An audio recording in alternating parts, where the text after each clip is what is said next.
Hay momentos en la vida que te dejan sin aliento, que te hacen cuestionar todo lo que creías saber sobre las personas que amas y sobre tu propio lugar en este mundo. Tal vez tú has sentido esa punzada en el pecho cuando alguien que debería protegerte te traiciona de la manera más inesperada. Quizás has experimentado esa sensación de vértigo cuando descubres que las personas más cercanas a ti han estado tramando algo a tus espaldas, algo que amenaza con arrebatarte lo que más valoras. Si alguna vez te has sentido invisible en tu propia casa, si has trabajado toda tu vida para construir algo y de repente alguien llega queriendo quitártelo como si no importaras, entonces esta historia es para ti. Hoy te voy a contar lo que me pasó cuando mi yerno, sin preguntarme absolutamente nada, miró mi casa y dijo con total naturalidad que sus padres y su hermana vivirían ahí. Lo que sucedió después cambió mi vida para siempre y estoy segura de que también cambiará la forma en que ves las relaciones familiares. Soy Guadalupe, tengo 68 años y hasta hace poco creía que conocía perfectamente a las personas que me rodeaban. Viví toda mi vida en la Ciudad de México, en la Colonia del Valle, en una casa que mi difunto esposo Roberto y yo construimos ladrillo por ladrillo hace más de 40 años. Cada rincón de esa casa tiene una historia. Cada pared guarda los ecos de las risas de mis hijos cuando eran pequeños, de las discusiones que tuvimos y resolvimos, de las fiestas de cumpleaños, las posadas navideñas, los días de muertos donde recordábamos a nuestros antepasados con cempasúchil y pan dulce.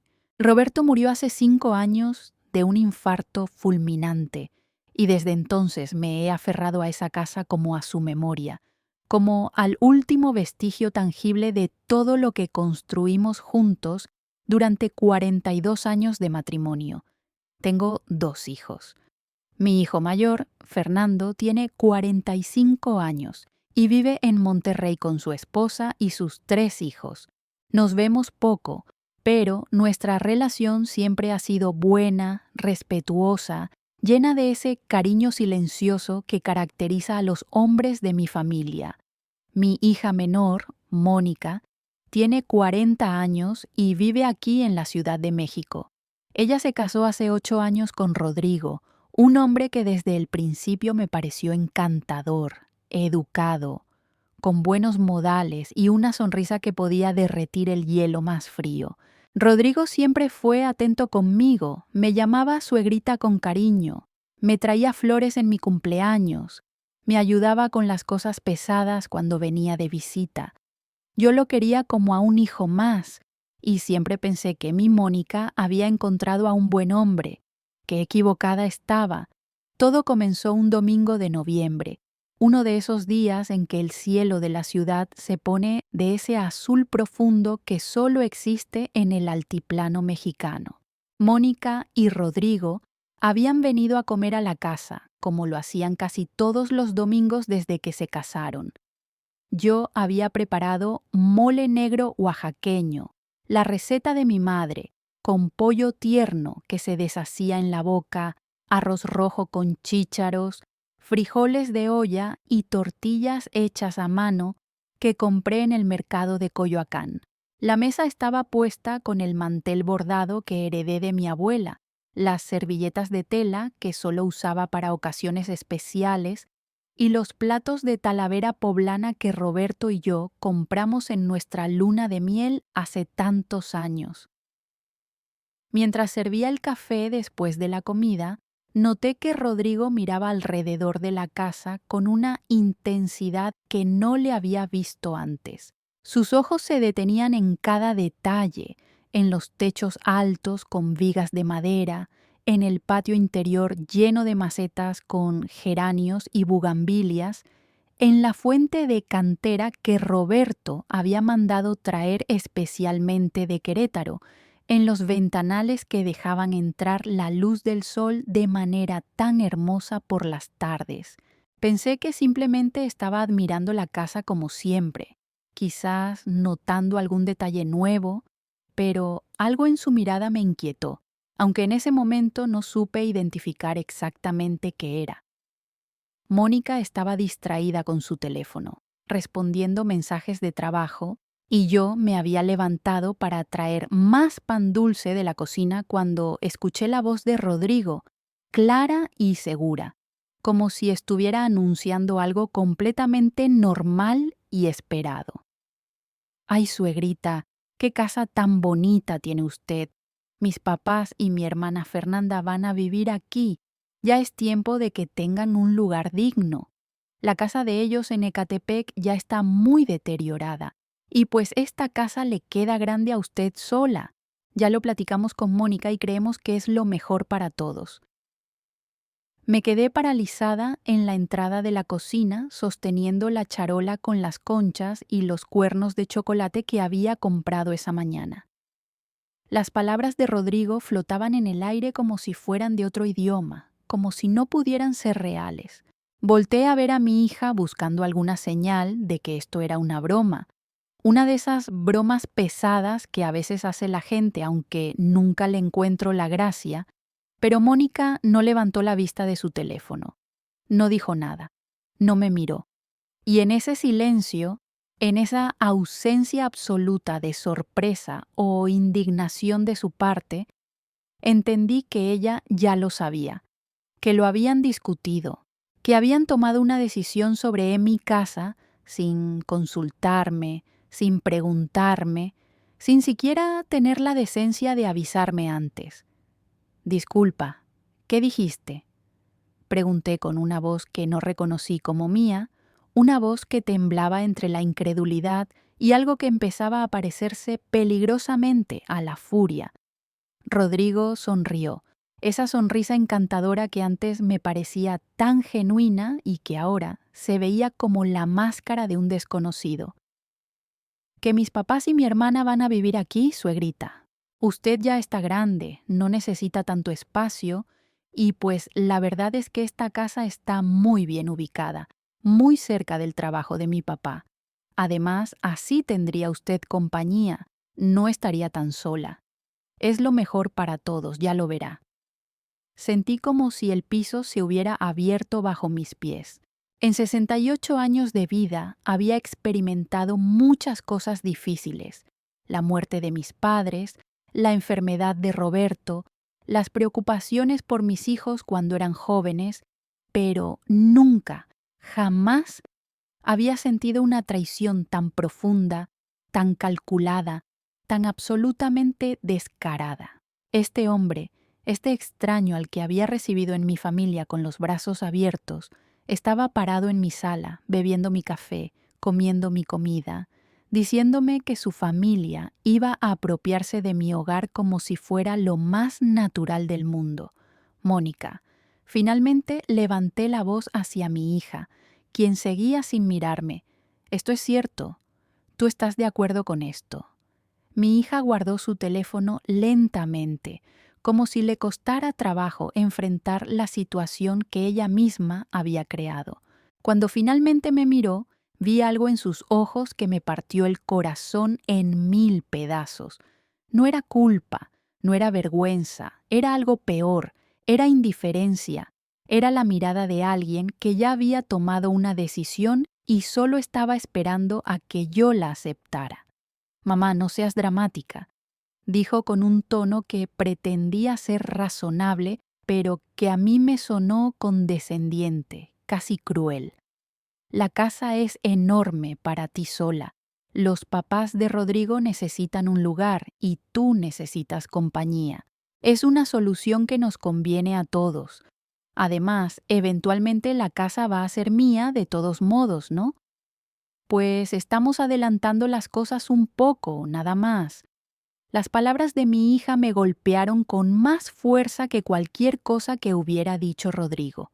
Eventualmente la casa va a ser mía de todos modos, como si yo ya estuviera muerta, como si mi existencia fuera solo un inconveniente temporal entre ella y su herencia, como si 40 años de mi vida, 40 años del trabajo de Roberto, 40 años de amor, sacrificio y dedicación pudieran borrarse con una frase dicha con tal ligereza. Puse la charola sobre la mesa con manos que temblaban, pero no de miedo, no de tristeza. Temblaban de una rabia que nacía desde lo más profundo de mi ser, una rabia que había estado dormida durante años, alimentada por pequeñas humillaciones que había ignorado, por comentarios despectivos que había dejado pasar, por esa sensación constante de que mi hija me veía más como una obligación que como una madre. Me senté en mi silla, esa silla de madera tallada que Roberto compró en Oaxaca hace 30 años, la misma silla donde me sentaba a amamantar a Mónica cuando era bebé, donde le contaba cuentos, donde la consolaba cuando tenía pesadillas. Respiré profundo, tratando de encontrar las palabras correctas, de no decir algo de lo que pudiera arrepentirme, aunque en ese momento sentía que cualquier palabra sería insuficiente para expresar la magnitud de mi dolor y mi indignación. Déjenme entender bien lo que me están diciendo. Comencé con una calma que me sorprendió a mí misma. Ustedes dos, sin consultarme, sin preguntarme mi opinión, sin siquiera avisarme, decidieron que los padres y la hermana de Rodrigo van a venir a vivir a M.I. Casa, a la casa que construí con tu padre, Mónica, con el sudor de nuestra frente, con años de trabajo y ahorro. Y tú, Rodrigo, vienes aquí, te sientas en mi mesa, comes mi comida y me anuncias esto como si fuera la cosa más normal del mundo. ¿Entendí bien? Rodrigo tuvo la desfachatez de asentir con la cabeza, todavía sonriendo, como si estuviera complacido de que finalmente hubiera comprendido su brillante plan. Exacto, suegrita. Ya ve que no es tan complicado.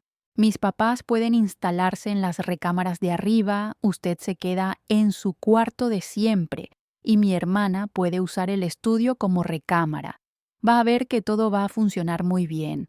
Mi mamá cocina muy rico, así ya no tiene que preocuparse por la comida, y mi papá puede ayudar con el mantenimiento de la casa. Es ganancia para todos. Escuché sus palabras como si vinieran de muy lejos, como si estuviera bajo el agua y los sonidos llegaran distorsionados. Este hombre no solo quería meter a su familia en mi casa, quería reorganizar mi vida entera, decidir quién cocinaría en mi propia cocina, qué espacios usaría yo y cuáles cedería a extraños. Y todo esto lo presentaba como si me estuviera haciendo un favor, como si debiera estarle agradecida por despojarme de mi independencia, de mi dignidad, de mi hogar. Me puse de pie lentamente, con una decisión que sentí cristalizarse en mi interior como el hielo en una mañana de invierno. Quiero que me escuchen muy bien los dos, dije con una voz que no admitía réplica, una voz que no había usado en años, la voz de la mujer que había criado a 2 hijos sola cuando Roberto viajaba por trabajo, la voz de la mujer que había sacado adelante un negocio de costura cuando los tiempos eran difíciles, la voz de la Guadalupe que existía antes de convertirme en la dulce abuelita que todos daban por sentado. Esta casa es mía, está a mi nombre, la pagamos Roberto y yo con 40 años de trabajo. Cada centavo, cada ladrillo, cada planta de ese jardín tiene el sudor de nuestra frente. Y ninguno de ustedes, ni mi hija, ni mucho menos tú, Rodrigo, tiene derecho a decidir qué pasa con mi propiedad mientras yo esté viva. Mónica abrió la boca para protestar, pero levanté la mano para silenciarla. No he terminado. Tú, hija, que tienes el descaro de decir que eventualmente esta casa va a ser tuya de todos modos, déjame recordarte algo. Yo no estoy muerta, yo no estoy incapacitada, yo tengo perfecta claridad mental y puedo hacer con mi propiedad lo que me plazca. Y déjame decirte otra cosa, la herencia no es un derecho, es un privilegio que se puede revocar. El rostro de Rodrigo cambió por primera vez desde que había llegado. La sonrisa se borró, reemplazada por algo que se parecía a la incredulidad, quizás mezclada con un poco de miedo. Creo que finalmente entendió que no estaba tratando con una anciana frágil que podía manipular fácilmente. Suegrita, no se altere, intentó decir con un tono conciliador que ahora me sonaba completamente falso. Solo estamos pensando en lo mejor para usted, no queremos que esté sola. ¿Lo mejor para mí? Repetí con una risa amarga que me sorprendió incluso a mí. ¿Meter extraños en mi casa es lo mejor para mí? ¿Perder mi privacidad, mi independencia, mi espacio es lo mejor para mí? No me insultes, Rodrigo. Esto no tiene nada que ver con mi bienestar y todo que ver con conseguirle casa gratis a tu familia. ¿Crees que no me doy cuenta? Mamá, por favor, intervino Mónica con un tono que pretendía ser razonable, pero que a mí me sonaba desesperado. Estás exagerando, solo queremos ayudar. Los papás de Rodrigo lo necesitan de verdad, su casa está muy mal. Y tú tienes todo este espacio que no usas. ¿Por qué tienes que ser tan egoísta? Esa palabra, egoísta, fue la gota que derramó el vaso. Mi propia hija, la niña que llevé en mi vientre durante 9 meses, a quien alimenté con mi propio cuerpo, a quien cuidé cuando estaba enferma, a quien apoyé en cada decisión de su vida, me estaba llamando egoísta por querer conservar mi propia casa. Egoísta. Repetí la palabra saboreando su amargura. Egoísta es trabajar 60 años para que tu hija tenga una buena vida, ¿verdad? Egoísta es no pedirte nada nunca, no ser una carga, no molestarte con mis problemas. Egoísta es dejarte vivir tu vida mientras yo me las arreglo sola desde que murió tu padre. Si eso es ser egoísta, entonces sí, soy la mujer más egoísta del mundo. Me acerqué a la puerta principal y la abrí de par en par. El aire fresco de la tarde entró como una bendición, como un recordatorio de que afuera de estas paredes existía un mundo donde todavía tenía opciones, donde todavía era dueña de mi destino. Quiero que se vayan de mi casa, dije con una calma que contrastaba con el huracán que sentía por dentro, ahora mismo. Y no quiero verlos hasta que estén listos para disculparse, no por esta conversación, sino por haber pensado siquiera que tenían derecho a disponer de mi vida, como si yo fuera un mueble más. Mamá, no puedes hablar en serio, dijo Mónica poniéndose de pie, finalmente mostrando algo de emoción, aunque era más indignación que arrepentimiento. Somos tu familia. No puedes corrernos así. Puedo y lo estoy haciendo, respondí sin vacilar. La familia no te da derecho a faltarme al respeto. La familia no te da derecho a planear sobre mi cabeza. La familia no te da derecho a tratarme como si ya estuviera muerta para repartir mis cosas. Váyanse, ahora. Rodrigo tomó del brazo a Mónica, quizás finalmente entendiendo que la situación no iba a resolverse a su favor ese día. Mientras caminaban hacia la puerta, lo escuché murmurar algo que sonó como ya se le pasará y vieja necia, pero decidí no confrontarlo. Ya había dicho todo lo que tenía que decir. Cuando cerré la puerta detrás de ellos, me quedé de pie en el vestíbulo durante varios minutos, escuchando los latidos de mi propio corazón, sintiendo cómo la adrenalina poco a poco abandonaba mi cuerpo y dejaba en su lugar un cansancio profundo, un dolor sordo que se instaló en mi pecho como un huésped no deseado. Caminé lentamente hacia la sala y me senté en el sillón donde Roberto solía leer el periódico todas las mañanas. Miré alrededor de mi casa, y por primera vez en 5 años dejé que las lágrimas corrieran libremente por mis mejillas. No lloraba de tristeza, no exactamente. Lloraba de decepción, de rabia, de ese tipo de dolor que solo puede causar alguien a quien amas profundamente.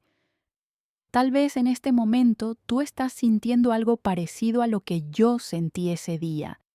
Ese golpe en el estómago cuando descubres que las personas que deberían estar de tu lado están tramando en tu contra. Esa sensación de vértigo cuando el suelo que creías sólido se revela frágil y traicionero. Si estás asintiendo con la cabeza mientras escuchas esto, si reconoces en mi historia ecos de tu propia experiencia, quiero que sepas que no estás sola. Quiero que sepas que este canal existe precisamente para personas como nosotras, personas que han sido subestimadas, ignoradas, tratadas como si sus sentimientos y sus derechos no importaran. Si esta historia está tocando algo en tu corazón, te invito a suscribirte, porque aquí encontrarás historias de personas que, como tú y como yo, decidieron que ya era suficiente. Suscríbete y únete a esta comunidad de mujeres y hombres que se niegan a ser invisibles. Esa noche no dormí. Me quedé sentada en la oscuridad de mi sala, rodeada de los fantasmas de todos los momentos felices que esas paredes habían presenciado. Recordé el día que Roberto y yo entramos por primera vez a esta casa, todavía en obra negra, con los pisos de cemento y las paredes sin pintar. Recordé cómo nos abrazamos en medio del polvo y la suciedad, soñando con la familia que construiríamos entre estas paredes. Recordé las navidades, los cumpleaños, el primer día de escuela de cada uno de mis hijos, las graduaciones, las bodas. Cada recuerdo era un tesoro que Mónica y Rodrigo habían intentado arrebatarme con su plan descabellado. A la mañana siguiente tomé una decisión. No iba a quedarme sentada esperando a ver qué hacían ellos. No iba a ser la víctima pasiva de las maquinaciones de mi yerno, ni de la indiferencia de mi hija. Iba a tomar el control de la situación, y para eso necesitaba ayuda profesional. Llamé a mi amiga Esperanza, una mujer de mi edad con quien había compartido tantos años de amistad que ya era más como una hermana. Esperanza había pasado por un divorcio terrible hace 10 años y en el proceso había conocido a un abogado especializado en derecho familiar que la había ayudado a proteger sus bienes de un esposo manipulador. Le pedí el contacto de ese abogado, un hombre llamado licenciado Arturo Mendoza, y esa misma tarde tenía cita con él. La oficina del licenciado Mendoza estaba en un edificio antiguo de la colonia Roma, uno de esos edificios de principios del siglo XX con techos altos y pisos de mosaico que hablaban de una época de elegancia y solidez. Me recibió en su despacho lleno de libros de leyes y diplomas enmarcados, y me ofreció una taza de café mientras le contaba mi historia. El licenciado era un hombre de unos 60 años, canoso, con anteojos de pasta gruesa y una expresión que combinaba la seriedad profesional con una genuina empatía. Me escuchó sin interrumpirme, tomando notas ocasionalmente, asintiendo con la cabeza cuando yo hacía pausas para controlar la emoción que amenazaba con desbordarme. Cuando terminé de contarle todo, el licenciado Mendoza se recargó en su silla y me miró con una mezcla de comprensión y algo que parecía admiración. «Señora Guadalupe», me dijo con voz grave, «lo que usted me cuenta es más común de lo que imagina. Muchas personas mayores se enfrentan a situaciones similares, donde familiares intentan aprovecharse de su buena fe para obtener beneficios económicos. Lo bueno es que usted reaccionó a tiempo y tiene todos los derechos de su lado. Pasó las siguientes 2 horas explicándome mis opciones legales. Mi casa estaba completamente a mi nombre. El testamento que Roberto y yo habíamos hecho años atrás dividía todos nuestros bienes entre nuestros dos hijos en partes iguales, pero yo, como propietaria sobreviviente, tenía derecho absoluto a modificar esa disposición. Además, me explicó que en México existían mecanismos legales para proteger a las personas mayores de abusos patrimoniales por parte de familiares. Le pregunté específicamente qué podía hacer para asegurarme de que nadie pudiera presionarme o manipularme para ceder mi casa. El licenciado me habló de varias opciones. Podía establecer un fideicomiso que me protegiera mientras viviera.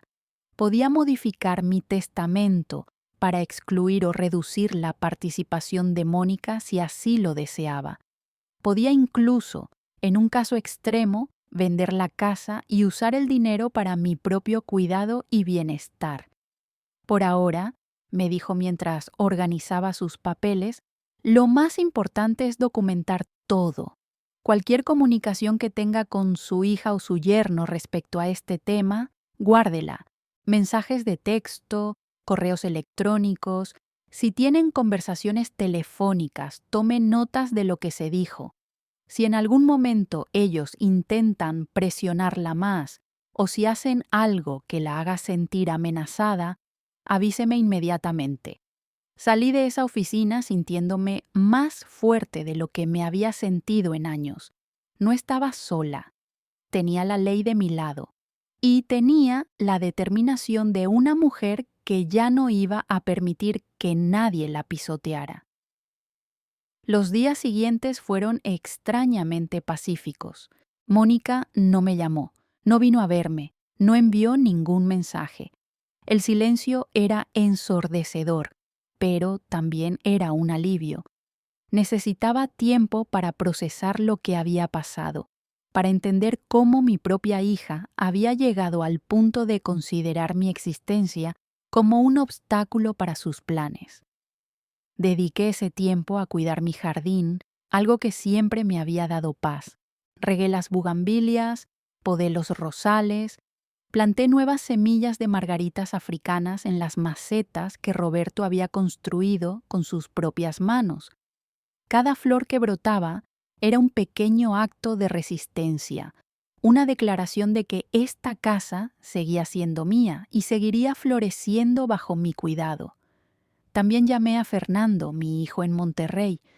Le conté lo que había pasado, tratando de ser lo más objetiva posible, sin exagerar ni minimizar los hechos. Fernando se quedó en silencio por un largo momento después de que terminé de hablar. Cuando finalmente respondió, su voz estaba cargada de una mezcla de indignación y tristeza. «Mamá», me dijo, «no puedo creer que Mónica haya hecho eso. ¿Cómo pudo siquiera pensar en algo así? Y ese Rodrigo, siempre supe que había algo en él que no me gustaba, pero nunca imaginé que llegaría a tanto». Fernando me ofreció venir a la Ciudad de México para apoyarme, pero le dije que no era necesario. Por ahora, la situación estaba controlada y no quería que descuidara su trabajo y su familia por algo que yo podía manejar.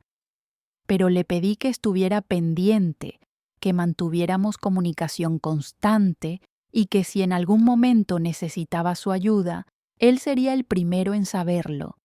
Pasaron 2 semanas antes de que Mónica finalmente se comunicara. Fue un mensaje de texto, frío y formal, que decía simplemente: «Mamá, necesitamos hablar. ¿Puedo ir el domingo?». Le respondí que sí, pero que viniera sola. No quería a Rodrigo en mi casa, no después de lo que había pasado.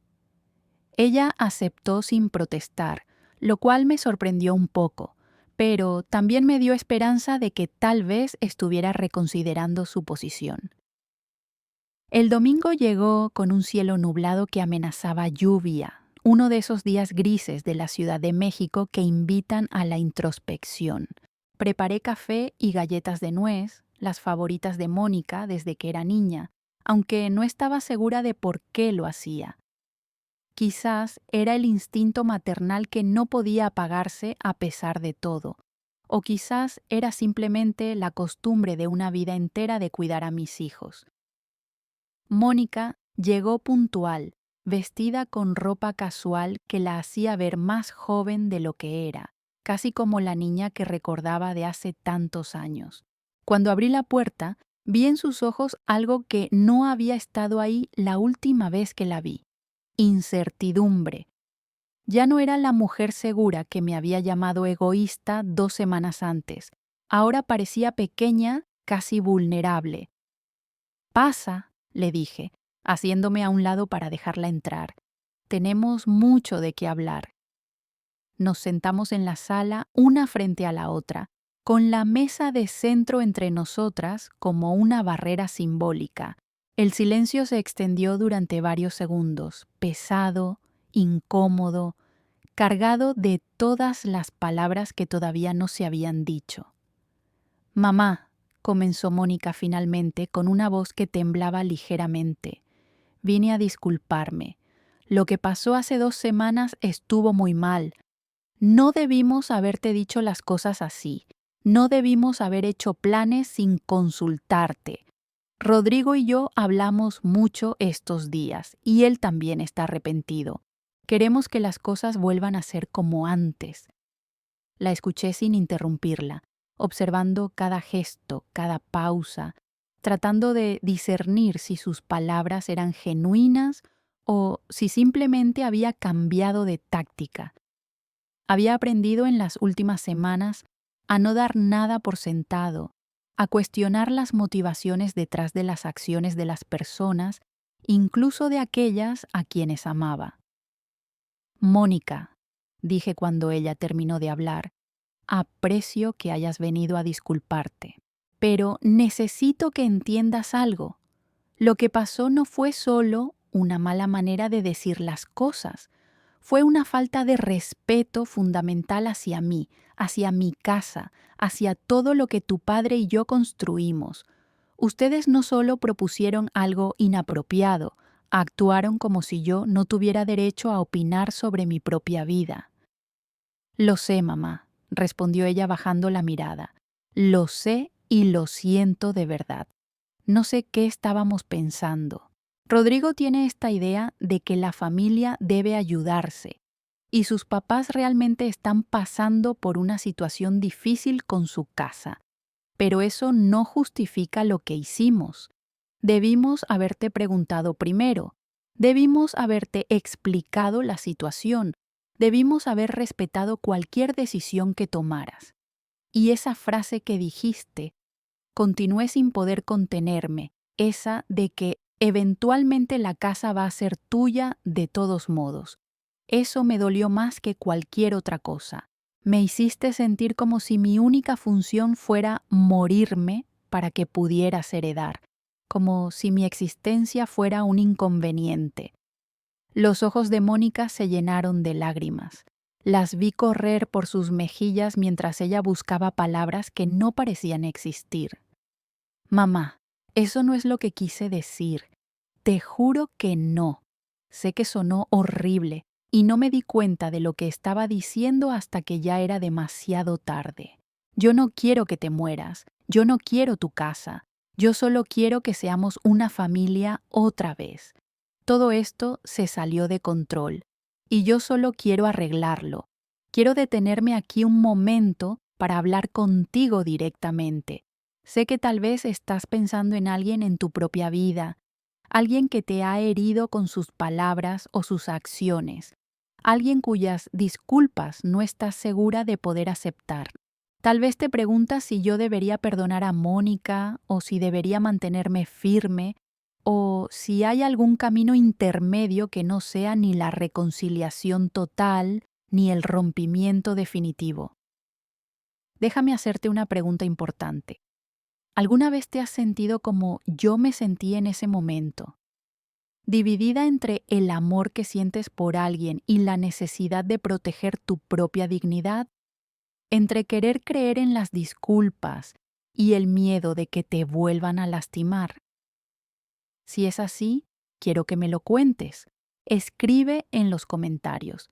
He tenido que elegir entre el amor y el respeto propio. Solo esas palabras. Y cuando veas cuántas personas escriben lo mismo, cuando leas las historias de otros que han pasado por situaciones similares, vas a entender que no estás sola en esa lucha, que todos, en algún momento, tenemos que tomar esa difícil decisión. Tu comentario importa, tu historia importa. Compártela con nosotros.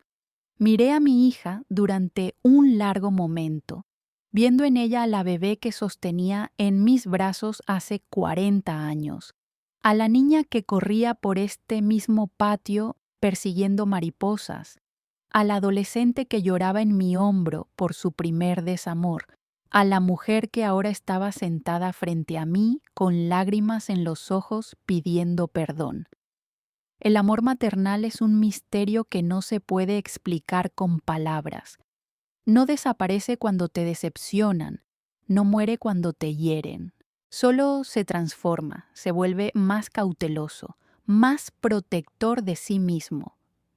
Mónica, dije finalmente, te perdono por lo que dijiste, por cómo me hiciste sentir, pero el perdón no significa que las cosas vuelvan a ser como antes instantáneamente.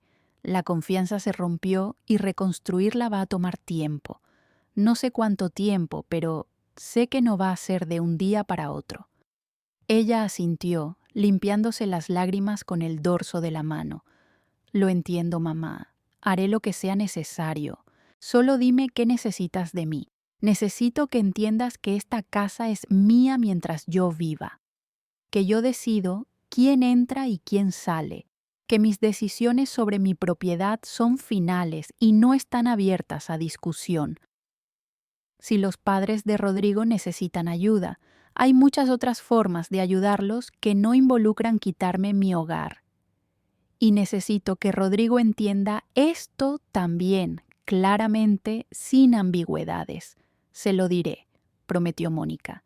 Y mamá, una cosa más.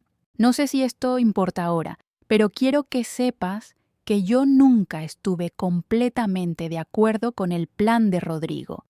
Debí haberle dicho que no desde el principio. Debí haberte defendido. No lo hice, y eso me hace igual de culpable que él. Pero quiero que sepas que no fue idea mía. Eso explicaba el silencio durante la conversación, su negativa a mirarme, su aparente pasividad. No era que estuviera de acuerdo, era que no había tenido el valor de oponerse a su esposo. Y eso, de alguna manera, era casi peor. Mi hija había permitido que su matrimonio la convirtiera en alguien que no podía defender a su propia madre. Mónica, le dije tomando sus manos entre las mías, eres una mujer adulta de 40 años. Tienes que aprender a poner límites, no solo conmigo, con todo el mundo. Si no estabas de acuerdo con Rodrigo, debiste decírselo. Si sentías que lo que planeaban estaba mal, debiste hablar. El silencio no es neutralidad, hija. El silencio es complicidad. Ella asintió llorando más ahora, y por primera vez en esas 2 semanas sentí que tal vez, solo tal vez, había una posibilidad de que nuestra relación se recuperara. No sería fácil, no sería rápido, pero era posible. Después de que Mónica se fue ese día, me quedé sentada en la sala pensando en todo lo que había pasado. Las emociones me golpeaban en oleadas, alivio por la disculpa, cautela ante la posibilidad de nuevas decepciones, tristeza por todo lo que se había perdido, esperanza de que pudiera recuperarse algo de lo que éramos antes. Esa noche llamé al licenciado Mendoza para contarle lo sucedido. Me escuchó atentamente y me dio un consejo que nunca olvidaré. Señora Guadalupe, me dijo con esa voz pausada que inspiraba confianza, el perdón es una cosa y la prudencia es otra. Puede usted perdonar a su hija y aún así tomar medidas para protegerse. No son cosas mutuamente excluyentes. Mi recomendación es que procedamos con los cambios que discutimos independientemente de cómo evolucione su relación con ella. Así estará usted protegida, pase lo que pase. Seguí su consejo. Durante las semanas siguientes, trabajamos en modificar mi testamento, establecer un fideicomiso que protegiera mi propiedad y crear un documento de voluntades anticipadas que dejaba claramente establecido que nadie podía tomar decisiones sobre mi vida o mis bienes mientras yo tuviera capacidad mental para hacerlo yo misma. No lo hice por rencor hacia Mónica, lo hice por amor propio, por la necesidad de sentirme segura en mi propia casa, dueña de mi propio destino. Las siguientes semanas trajeron cambios inesperados. Mónica comenzó a visitarme más seguido, pero sin Rodrigo. Me contó que habían tenido varias discusiones serias sobre lo que había pasado, que él finalmente había entendido, o al menos aceptado, que su plan había sido completamente inapropiado. Los padres de Rodrigo eventualmente encontraron un departamento en renta en una zona más accesible de la ciudad, y Mónica y Rodrigo contribuyeron económicamente para ayudarlos con los primeros meses. Una solución que, curiosamente, siempre había estado disponible, pero que ellos habían descartado en favor de la opción más conveniente para ellos. Un día, aproximadamente 2 meses después del incidente, Rodrigo vino a verme, solo. Mónica me había avisado que vendría y me había pedido que lo escuchara. No me entusiasmaba la idea, pero decidí darle la oportunidad. Se presentó en la puerta con un ramo de flores y una expresión que mezclaba vergüenza con algo que podría ser arrepentimiento genuino. Lo dejé pasar, pero no le ofrecí asiento. Quería que entendiera que esta no era una visita social, que tendría que ganarse cualquier cortesía que yo decidiera extenderle. Suegrita, comenzó, y noté que su voz ya no tenía ese tono confiado y presuntuoso que tanto me había molestado. Vengo a disculparme personalmente por lo que pasó. No hay excusa para lo que hice. Estuvo muy mal haberle propuesto aquello, y estuvo peor cómo lo hice, sin respeto, sin consideración por sus sentimientos. Le pido perdón de corazón. Lo miré en silencio durante varios segundos, dejando que el peso de mi mirada le comunicara todo lo que las palabras no podían expresar. Este hombre había entrado en mi familia con una sonrisa y buenos modales, y había resultado ser capaz de planear apropiarse de mi hogar como si yo fuera un estorbo. ¿Podía confiar en él otra vez? ¿Debía? Rodrigo, le dije finalmente, voy a ser muy directa contigo porque ya no tengo paciencia para las sutilezas. Lo que hiciste no fue solo un error de juicio, fue una revelación de carácter. Me mostraste que eras capaz de ver a tu suegra, a la madre de tu esposa, como un obstáculo a eliminar en lugar de una persona a respetar. Eso no se borra con unas flores y unas disculpas. Lo sé, respondió él, y por primera vez vi en sus ojos algo que parecía dolor genuino. Lo sé, y me arrepiento cada día.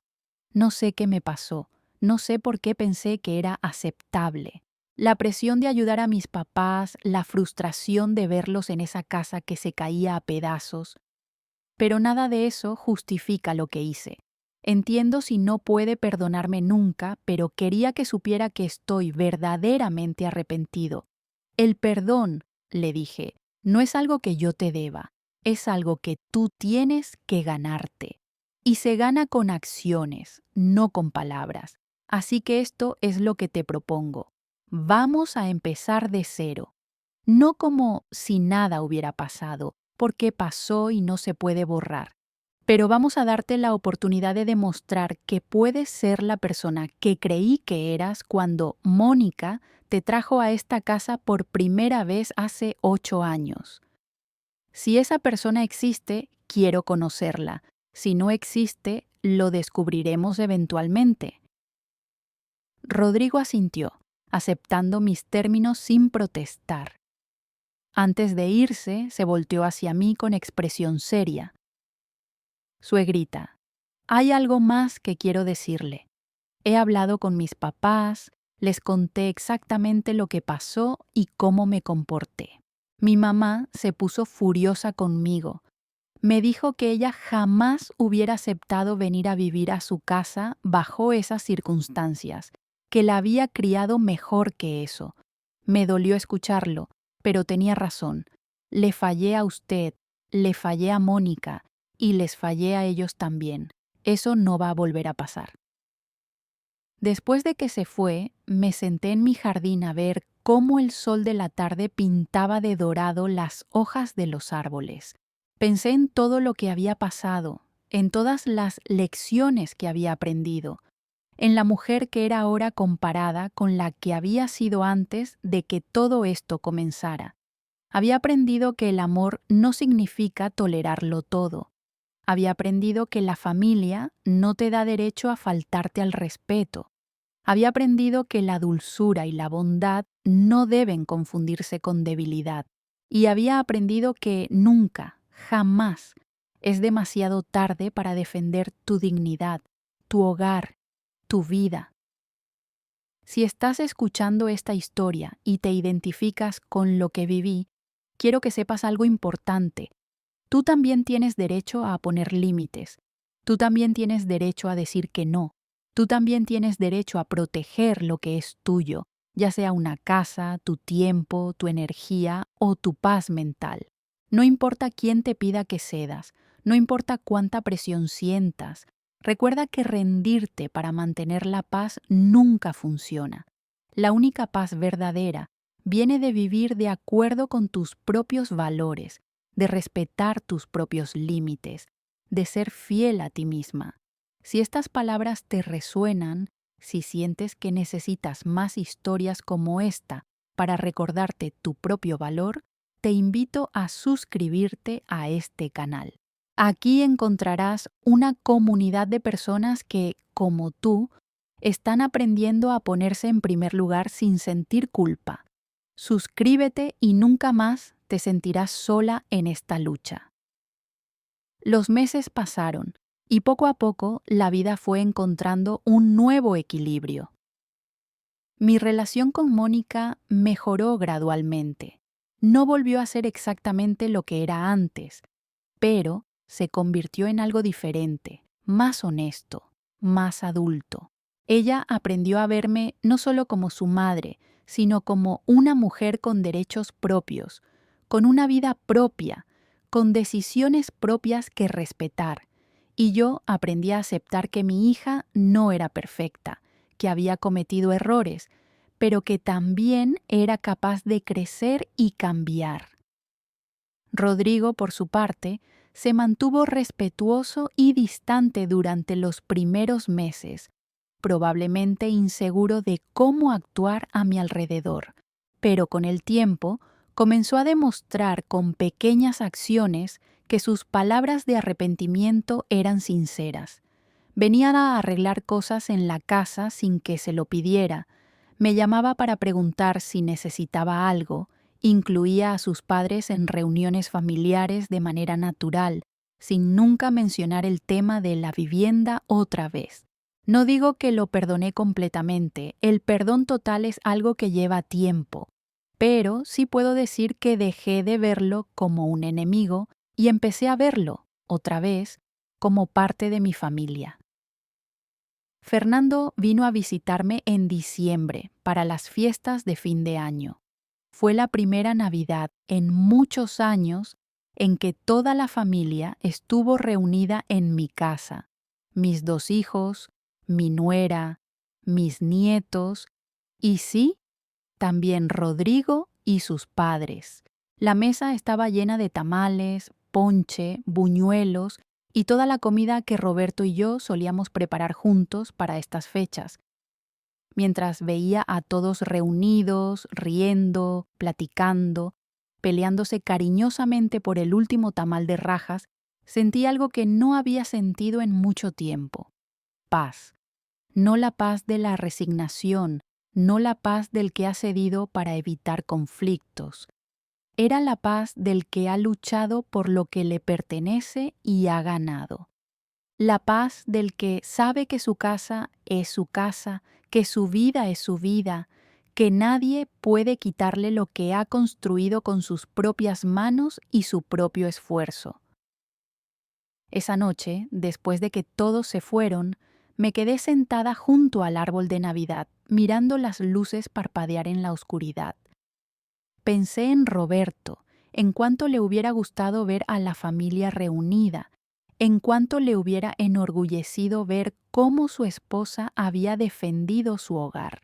Y casi pude escuchar su voz diciéndome: «Bien hecho, Lupita, bien hecho. Hay una última cosa que quiero compartir contigo antes de terminar esta historia». Unos meses después de las fiestas, recibí una llamada inesperada. Era una vecina de la colonia, una mujer mayor que yo, a quien conocía de vista, pero con quien nunca había tenido una conversación profunda. Me contó que su hija y su yerno la estaban presionando para que les cediera su departamento, usando argumentos muy similares a los que Mónica y Rodrigo habían usado conmigo. Alguien le había contado mi historia y me buscaba para pedirme consejo. La invité a tomar café a mi casa. Pasamos horas hablando, yo contándole mi experiencia, ella compartiendo sus miedos y sus dudas. Le di el teléfono del licenciado Mendoza, le expliqué las opciones legales que tenía, le recordé que su casa era suya y que nadie podía quitársela.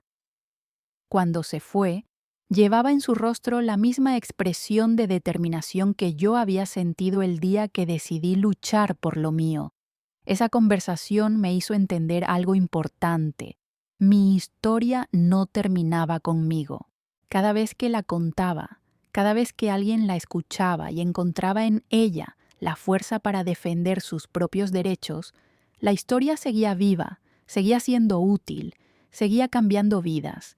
Y eso, pensé, era quizás el mejor resultado posible de todo lo que había pasado.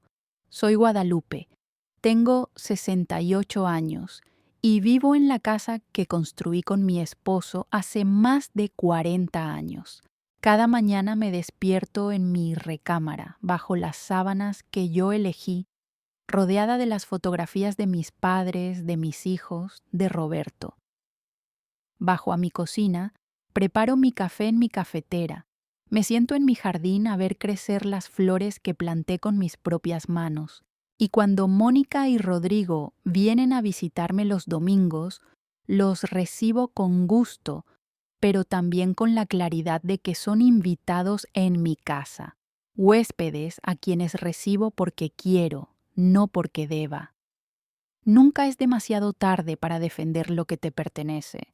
Nunca es demasiado tarde para exigir respeto. Nunca es demasiado tarde para recordarle al mundo y recordarte a ti misma que tu vida es tuya y solo tuya, que nadie tiene derecho a decidir sobre ella sin tu consentimiento, y que la edad, en lugar de debilitarte, puede darte la sabiduría y la fortaleza para luchar por lo que es justo. Si esta historia te ha movido, si has visto en ella reflejada tu propia vida o la de alguien que conoces, te pido que la compartas. Compártela con esa amiga que está pasando por una situación difícil, con esa vecina que parece necesitar un poco de esperanza, con cualquier persona que pueda necesitar el recordatorio de que no está sola, de que hay salida, de que la dignidad no tiene fecha de caducidad. Suscríbete a este canal si aún no lo has hecho. Dale me gusta a este video si te ha tocado el corazón. Y déjame un comentario contándome tu propia experiencia. Cada historia compartida es una luz encendida en la oscuridad, una mano extendida hacia alguien que la necesita. Y juntas, juntos, podemos crear una comunidad de personas que se apoyan, que se inspiran, que se recuerdan mutuamente, que vale la pena luchar por lo que nos pertenece. Gracias por acompañarme en esta historia. Hasta la próxima.